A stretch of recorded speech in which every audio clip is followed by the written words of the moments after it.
시청자 여러분 안녕하십니까? JTBC 아침 뉴스입니다. 때이른 한파는 오늘 잠시 주춤할 것으로 보입니다. 하지만 밤부터 북극 한기가 내려오면서 찬바람이 강해지겠고 내일과 주말에는 한낮에도 영하권에 머무는 등 추위가 다시 기승을 부릴 전망입니다. 취재기자 연결해서 자세한 날씨 소식 알아봅니다. 오정현 기자.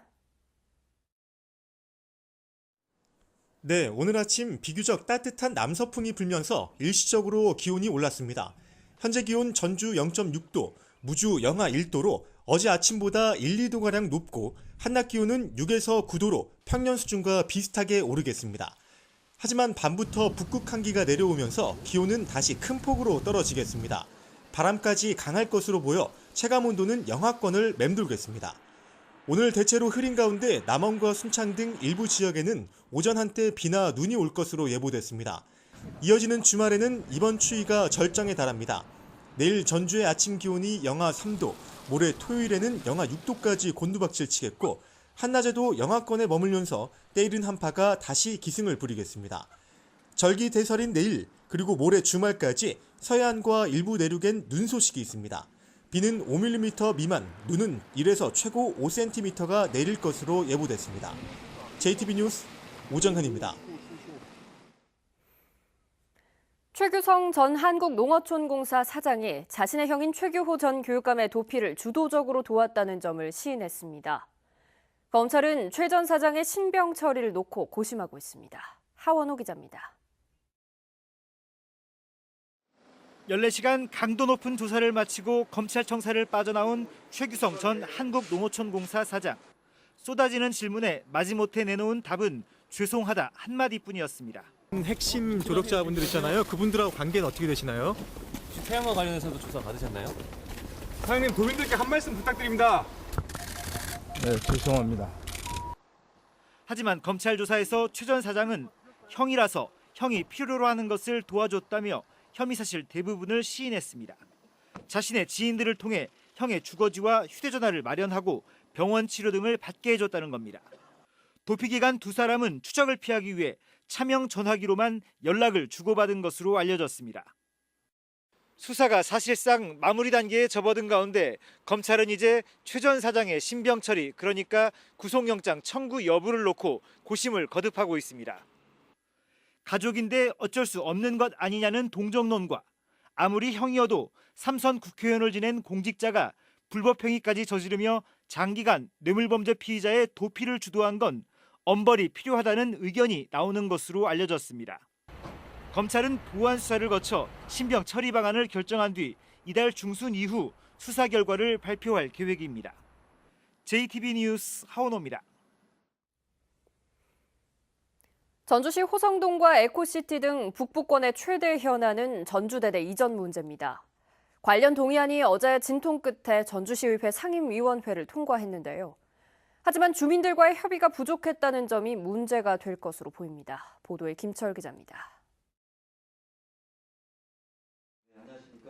시의원들이 집중 제기한 문제점은 전주대대 이전 지역인 도도동 주민들과의 사전 협의가 소홀했다는 겁니다. 주민들하고 협의를 했어야 되는데 지금 먼저 동의안부터 올려놓고 나중에 주민들 협의를 끌어내겠다. 그건 역발상인 거예요. 절차상의 문제점도 지적됐습니다.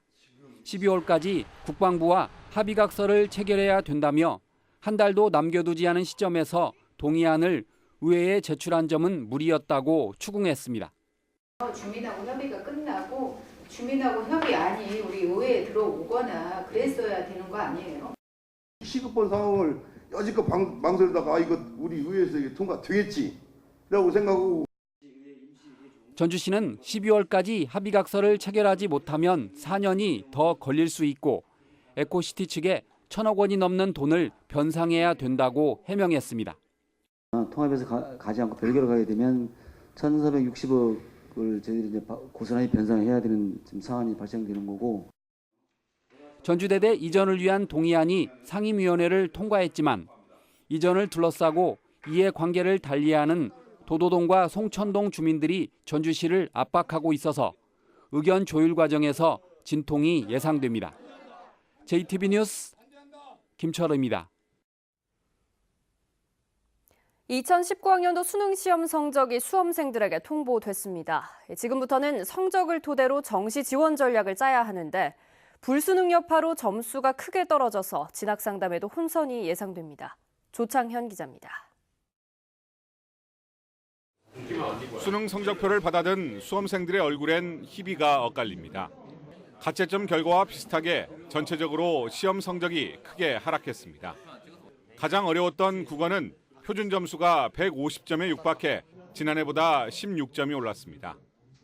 표준 점수 기준으로 2005년 이후 14년 만에 가장 어려웠던 시험으로 평가됐습니다. 절대평가인 영어도 지난해 10%를 넘었던 1등급 비율이 반토막인 5.3%로 떨어졌습니다. 수능 점수 하락이 두드러지면서 일선 학교의 진학 상담도 어려워졌습니다. 변별력을 확보한 상위권은 상향, 소신 지원이 가능하지만 문제는 성적이 애매한 중위권입니다. 국영수 모두 50%가량의 학생이 3에서 5등급 사이에 분포되어 있습니다. 표준 점수만 반영한 학교, 표준 점수와 100분의 1 반영한 학교, 그다음에 반항 영역별 가중치가 있는 학교, 그리고 올해 같은 경우는 영어의 그 가중치에 따른 유불리가 또 있을 수 있으니까 그런 부분을 잘 고려해서 지원 전략을 짜야 할 것 같습니다. 올해는 불수능 여파로 최저학력 기준을 맞추지 못해 수시에서 정시로 이월되는 인원이 다른 해보다 많을 것으로 전망됩니다. 따라서 치열한 눈치 작전이 예상되는 만큼 전북교육청도 다양한 정시 진학 상담 프로그램을 운영합니다. 12월 16일 날 전북교육문화회관에서 정시 지원 전략 설명회를 실시할 예정에 있습니다. 그리고 전라북도 교육청에서 12월 18일부터 28일까지 정시 대면 1대1 상담을 실시할 예정에 있습니다. 올해 대학들은 전체 모집 인원의 25%가량을 정시로 선발하며 대부분이 수능 성적만을 반영합니다. 2019학년도 대입 정시 모집은 오는 29일부터 내년 1월 3일까지 6일간 진행되며 학생들은 가나 다 각 군별로 한 번씩 모두 3번을 지원할 수 있습니다. JTB 뉴스 조창현입니다. 새만금 임대산업용지의 국내 기업들은 외국 기업의 5배나 되는 임대료를 내고 있습니다. 앞으로 임대료가 대폭 인하되고 행정 절차도 크게 줄어들면서 새만금 투자와 개발에 힘이 실릴 것으로 보입니다. 권대성 기자입니다. 새만금에 현재 확보된 임대 산업 용지는 33만 제곱미터입니다. 이미 9개 국내 기업이 투자 협약을 맺거나 입주 의사를 밝히면서 바닥이 났습니다. 임대가 여러모로 훨씬 더 자본을 쓸 수 있는 영역이 넓어지기 때문에 유익한 면이 있습니다. 문제는 국내 기업은 임대료가 5%로 1%인 외국 기업보다 5배나 높다는 점입니다. 국내 기업을 역차별한다는 지적이 많았습니다. 이를 해소하는 새만금 특별법 개정안이 국회 법사위를 통과했습니다. 본회의 통과도 유력시되는데 국내 기업 임대료를 외국 기업처럼 1%로 낮췄습니다. 당장 한 업체는 한 해 17억 원 가까운 임대료를 아끼게 되는 등 기업 투자를 앞당기게 될 것으로 기대됩니다. 기존에 지금 MOU를 체결하고 계약을 미뤄왔던 업체들은 바로 계약이 이루어질 것으로 보고 앞으로 새로운 기업들은 투자 유치를 할 수 있는 그 기업이 들어올 수 있는 그런 환경이 마련됐다고 볼 수 있습니다. 새만금 개발공사의 선도 사업인 수변도시 조성 등 내부 개발을 위한 사전 행정 절차도 2단계에서 한 단계로 합쳐집니다. 길게는 3년이 걸리던 절차가 1년이면 끝나 내부 개발 속도가 한층 빨라지게 됩니다. 전라북도는 외국인 근로자가 자유롭게 출입국하고 민간인에게 투자 유치 포상금을 주는 등 새만금 지역의 투자 여건을 개선하는 방안을 정부에 추가로 요청할 계획입니다. JTB 뉴스 권대성입니다. 전주 아중저수지에서 수달 3마리가 카메라에 잡혔습니다. 전에도 간간히 시민들의 눈에 띄었지만 한 번에 3마리나 모습을 드러낸 건 이번이 처음입니다. 주혜인 기자입니다. 어둠이 깔린 저수지. 천연기념물 330호 수달이 모습을 드러냅니다. 물고기를 입에 문 채 물속을 유유히 헤엄치고 잠수를 했다가도 금세 물 밖으로 고개를 내밉니다. 수달 가족 3마리는 물가를 오가며 서로의 곁을 지킵니다. 밤 9시 반쯤 최수복 씨는 아내와 산책을 나왔다가 수달 가족을 발견했습니다. 아닌데 동물 울음소리인데? 라고 하고 뭐가 있나 봐. 그리고 둘이 이제 찾아봤더니 거기서 이제 수달들이 이제 물고기를 잡아가지고 먹고 있더라고요. 지난해부터 아중저수지에 한 마리씩 나타나긴 했지만 3마리가 동시에 발견된 건 이번이 처음입니다.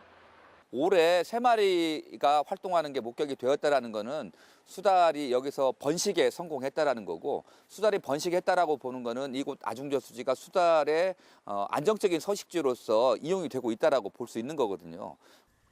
전주시는 지금까지 도시마천에 사는 수달의 개체수를 10여 마리로 파악하고 있습니다. 전주천 8마리, 삼천엔 2마리 정도입니다. 최근 만경강 상류 고산천에서도 수달 3마리가 카메라에 포착됐습니다. 멸종위기종 수달의 서식지가 넓어지고 있는 만큼 서식지에 대한 추가 조사가 뒤따라야 할 것으로 보입니다. JTB 뉴스 주혜인입니다. 마을 주민들이 함께 가꾸는 전주시 제1호 어울림정원이 문을 열었습니다. 남원시가 어린이 보호구역 내 운행 속도를 알려주는 LED 장비를 설치하는 등 사고를 줄이기 위한 대책을 마련하고 있습니다. 나금동 기자입니다. 전주시가 호성동 청소년 자립생활관 정원에 마을 주민들이 스스로 가꾸는 첫 어울림 정원을 만들었습니다. 전주시는 오는 2026년까지 모두 128개의 마을 정원을 만들어 미세먼지와 열섬 현상을 줄일 계획입니다. 인간과 자연이 공존하는 회복력 있는 도시를 추구하고자 시민들의 적극적인 참여 속에 제1호 우리마을 어울림 정원이 1000만 그루 정원 도시의 시작이 될 것으로 기대됩니다.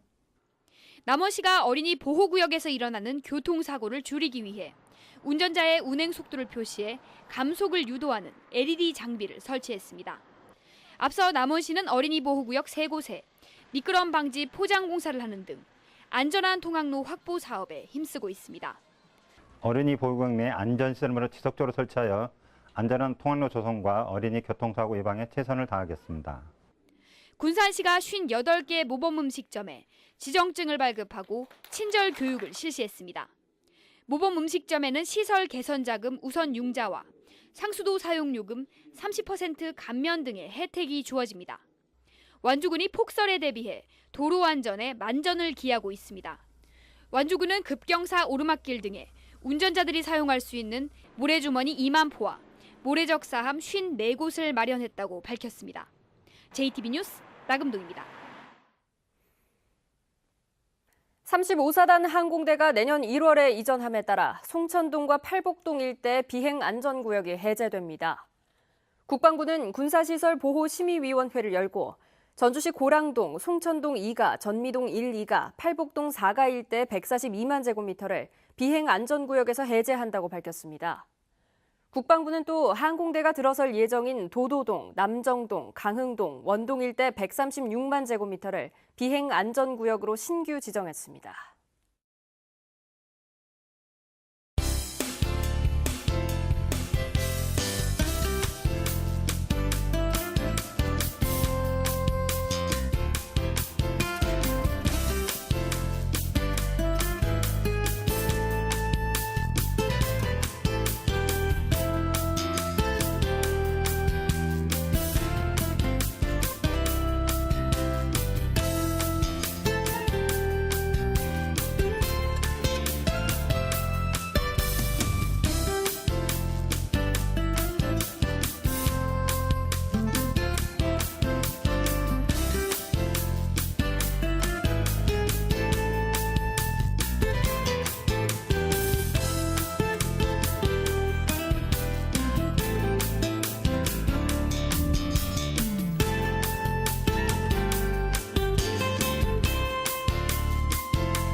JTB 아침 뉴스를 마칩니다. 함께해 주신 여러분 고맙습니다.